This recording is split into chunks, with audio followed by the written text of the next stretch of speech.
अल्लाह ताला ने सूरह हदीद की आयत नंबर 20 में फरमाया कि ये दुनिया उस बारिश की तरह है जो हरियाली तो लाती है लेकिन कुछ वक्त के बाद वो खुश्क हो जाती है और खाक होकर रेजा रेजा हो जाती है।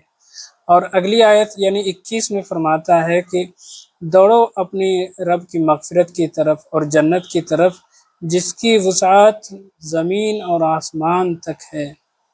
तो चलिए इन दोनों आयतों को तिलावत करते हैं और इसमें अल्लाह ने जो पैगाम दिया है उसको महसूस करते हैं। बिस्मिल्लाहिर्रहमानिर्रहीम।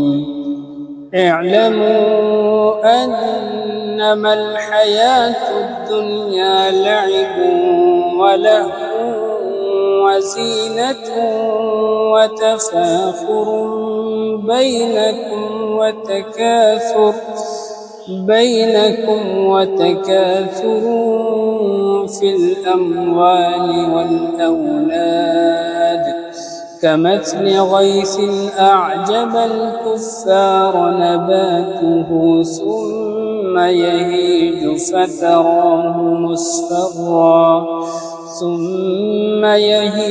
فتراه مصفرا ثم يكون حطاما وفي الآخرة عذاب شديد ومغفرة من الله ورضوان وما الحياة الدنيا إلا متاع الغرور سابقوا إلى مغفرة من ربكم وجنة عرضها كعرض السماء والأرض أعدت للذين آمنوا بالله ورسله ذلك فضل الله يؤتيه من يشاء والله ذو الفضل العظيم।